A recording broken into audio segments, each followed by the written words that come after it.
चीन ने अब सबसे खतरनाक युद्धपोत बना लिया है। कहा जा रहा है कि दुनिया का सबसे खतरनाक युद्धपोत अब चीन के पास है और सबसे बड़ा ये युद्धपोत है जो कि अब चीन के एयरक्राफ्ट कैरियर के साथ गश्त करेंगे। मेरे दोस्तों, ये वो तस्वीर है जो बड़ी तेजी से सोशल मीडिया पर वायरल हुई है।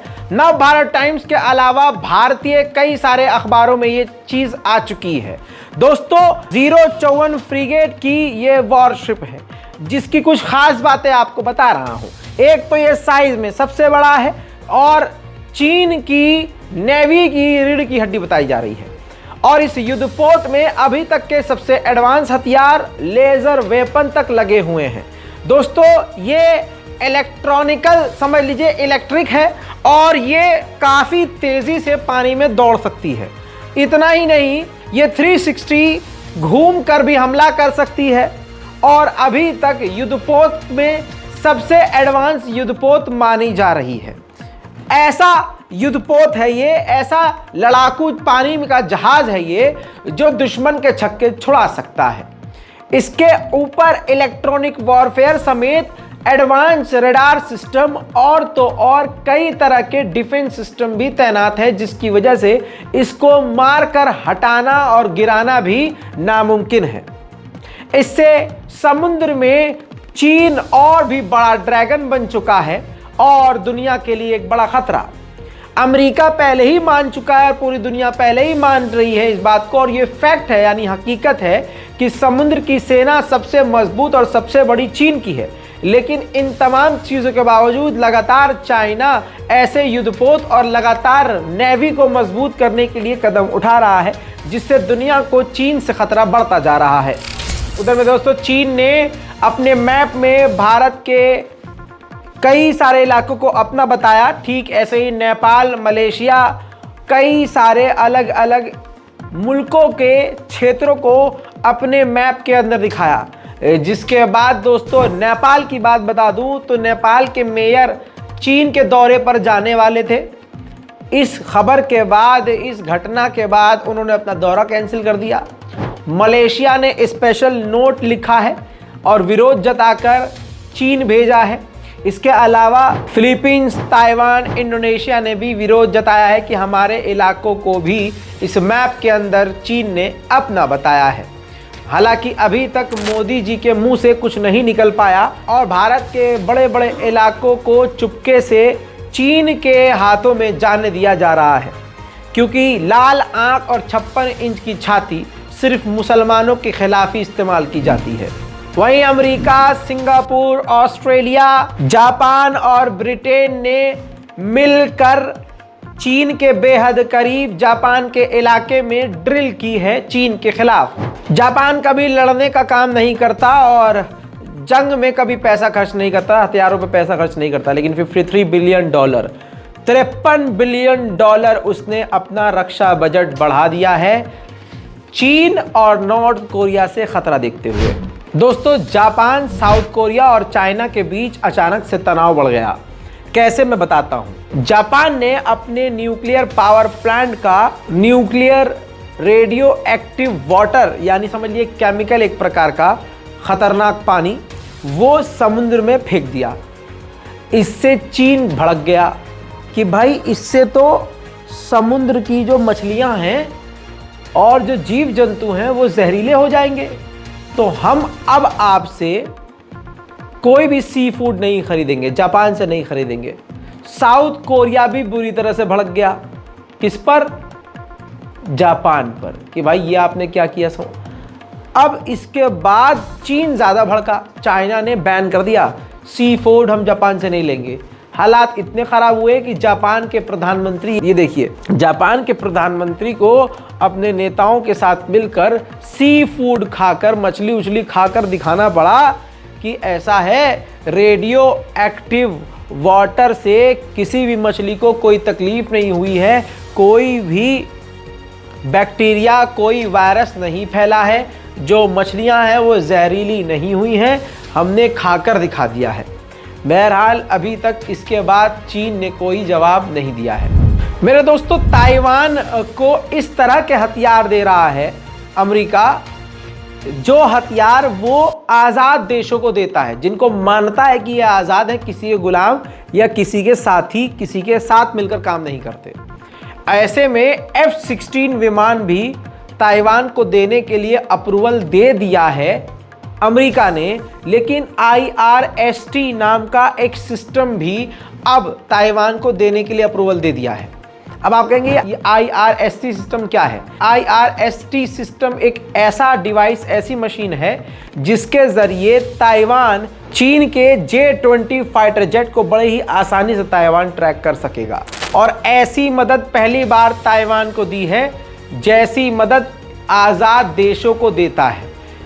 ऐसी मदद जिस मदद में वो खास हथियार आज़ाद देशों को देता है, यानी ताइवान को अब पहली बार ऐसी मदद चीन के खिलाफ अमेरिका ने दे दी है। इस पर चीन ने कहा है कि ये जो मदद अमेरिका ताइवान की कर रहा है, इससे ताइवान की खुद की सिक्योरिटी का खतरा बढ़ेगा और ताइवान की मुश्किलें अब और बढ़ेंगी। वहीं मेरे दोस्तों बता दूं कि लाल आंख जो मोदी जी मुसलमानों के खिलाफ ही इस्तेमाल कर रहे हैं, असल में वो लाल आंख मोदी जी को इस्तेमाल करनी चाहिए थी चीन के खिलाफ। कोई भी आड़ भक्त हो, कोई भी मोदी भक्त हो, किसी की औकात नहीं है कि चीन के खिलाफ दो शब्द सोशल मीडिया पर भी लिख सके। ऐसा लगता है चीन का खौफ तमाम अंधभक्तों के सीने में बैठ चुका है। कल तक ये खबर चल रही थी कि G-20 की मीटिंग में चीन शामिल होगा, यानी चीनी राष्ट्रपति शी जिनपिंग दिल्ली पहुंचेंगे, लेकिन अब खबर यह आ रही है कि शी जिनपिंग चीन के राष्ट्रपति भारत G-20 की मीटिंग के लिए नहीं आएंगे, क्योंकि चीन और भारत के रिश्ते और बेकार हो गए हैं, बुरी स्थिति में जा चुके हैं। दोस्तों, चीन की एक कंपनी है जिसका नाम है CMAC। वो कंपनी पाकिस्तान में कोयला निकालने का काम करती है और पाकिस्तान सरकार की मदद करती है, और $50 मिलियन इसका पाकिस्तान की सरकार के ऊपर कर्जा है। पाकिस्तान उनको किराया नहीं दे पाया है, पैसा नहीं दे पाया है। अब उस कंपनी ने पाकिस्तान को धमकी दी है कि अगर आपने हमारे पैसे नहीं लौटाए तो हम काम बंद कर देंगे और इस पूरे कोयले की खदान को सीज कर लेंगे। हफ्ते में तीसरा धमाका खैबर पख्तूनख्वा के इलाके में हुआ है। इस हमले में पाकिस्तान पुलिस के 9 जवान मारे गए हैं और 20 से ज़्यादा आम नागरिक बुरी तरह से घायल हैं, जिसमें पुलिस वाले भी शामिल हैं। आतंकवादी कौन सा संगठन है जो ये कर रहा है, अभी तक किसी ने खुल की जिम्मेदारी नहीं ली। भारत के 3 रिटायर्ड अफसर ताइवान पहुंचे थे, ताइवान से सिक्योरिटी को लेकर, दोस्ती को लेकर बातचीत करने के लिए। इस पर चीन भड़क गया। चीन ने कहा कि यह भड़काऊ काम है और यह सरासर गलत है, जिस पर हमारी पैनी नजर है। चुनाव बेहद करीब है, ऐसे में मोदी सरकार कुछ भी कर सकती है। कुछ भी का मतलब कुछ भी। दोस्तों, बॉर्डर पर अचानक से तनाव बढ़ जाता है, देश में आतंकी घटनाएं होने लगती हैं, अचानक से मोदी जी को धमकियां मिलने लगती हैं और अचानक से मोदी जी जनता के सामने आकर रोने लगते हैं। अचानक से कहीं विस्फोट हो जाता है। ये सब चीज़ें चुनाव के दौरान आम हो गया है। ऐसे में अब एक बड़ी खबर आ रही है कि 4 सितंबर से 14 सितंबर तक पाकिस्तान और चीन के बॉर्डर पर भारतीय सेना खतरनाक युद्ध अभ्यास करने वाली है और पहली बार भारत अपनी तमाम ताकत का इस्तेमाल इस युद्ध अभ्यास में करेगा, जिसमें राफेल से लेकर इजराइल के ड्रोन और ख़तरनाक हथियारों का इस्तेमाल करेगा भारत। तो मेरा मानना ये है कि ये सिर्फ और सिर्फ चुनावी हथकंडा है और इसके अलावा कुछ नहीं। आपको क्या लगता है, नीचे कमेंट कीजिए। भारत ने अस्त्र नाम की एयर टू एयर, हवा से हवा में मार करने वाली मिसाइल बनाई, जो काफी मजबूत और पावरफुल साबित हुई। इसको फाइटर जेट में लगाकर दागा जाता है। अब खबर यह है कि ग्रीस इस अस्त्र मिसाइल को खरीदने की बात भारत से कर रहा है। डील भारत और अमेरिका के बीच हो गई है। इस डील के मुताबिक भारत और अमेरिका मिलकर फाइटर जेट के इंजन बनाएंगे और इससे भारत का फायदा यह है कि 80% जो भी टेक्नोलॉजी बनाएगा अमेरिका और भारत साथ मिलकर, अमेरिका 80% उन तमाम टेक्नोलॉजी की ब्लूप्रिंट और उसकी टेक्नोलॉजी भारत से शेयर करेगा।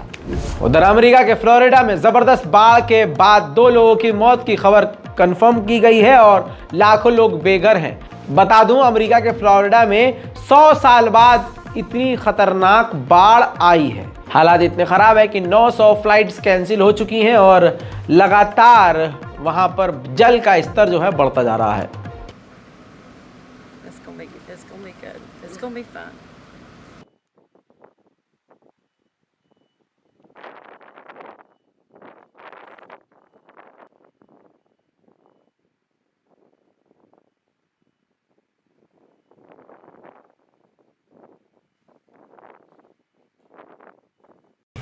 Holy that car is flying! What the? एक दोस्तों दुखद घटना साउथ अफ्रीका के जोहान्सबर्ग के इलाके में एक पुरानी बिल्डिंग थी जिसमें गरीब लोग रहते थे, होमलेस लोग रहते थे, फुटपाथ पर रहने वाले वहाँ रहते थे। अचानक वहाँ आग लग गई। आग लगने की वजह से पूरी बिल्डिंग जल गई, जिसमें 73 से 75 लोगों की मारे जाने की खबर है और सैकड़ों बुरी तरह से झुलसे हुए हैं। वीडियो में आपको दिखा नहीं सकता। बात करूं नाइजर की, तो नाइजर की जो मिलिट्री है उसने वार्निंग दी थी और नाइजर की जनता ने वार्निंग दी थी फ्रांस के एम्बेसडर को कि आप 2 दिन के अंदर फ्रांस लौट जाइए, लेकिन फ्रांस ने इनकार कर दिया। अब जो रूल कर रहा है नाइजर के अंदर जो मिलिट्री है, उस मिलिट्री ने सीधा सीधा नाइजर की पुलिस को आदेश दे दिया है कि अपने देश से तुरंत फ्रांस के एम्बेसडर को बाहर निकालिए। अफ्रीका के देशों में इस वक्त काफ़ी उथल पुथल है। मैंने एक और देश बताया था गैबॉन, जहां पर सेना ने कब्जा कर लिया है। अब अफ्रीकन यूनियन जिसमें 55 देश हैं, उन देशों की पार्लियामेंट ने गैबॉन देश की मेंबरशिप को रद्द कर दिया है। नॉर्थ कोरिया ने बड़ा कदम उठाया है। नॉर्थ कोरिया ने ये देखिए एक और खतरनाक मिसाइल का टेस्ट किया है और टेस्ट करते हुए इस टेस्ट के बाद कहा है कि हमने साउथ कोरिया पर कब्जा करने की ये तैयारी की है और तो और ये भी कहा है कि हमने न्यूक्लियर अटैक करने की तैयारी यानी ड्रिल की है। साउथ कोरिया के खिलाफ नॉर्थ कोरिया का सबसे बड़ा बयान। इंटरनेशनल प्राइम टाइम में आज के लिए इतना ही। इतनी तबीयत ख़राब में मतलब पूरी दोनों नाक बंद है, बोला नहीं जा रहा है, फिर भी आपके सामने आकर मैं अगर ख़बर पढ़ रहा हूँ तो हाथ जोड़कर कम से कम इतना कीजिए कि वीडियो को लाइक कीजिए और तमाम अपने साथियों तक वीडियो को शेयर कीजिए। जय हिंद।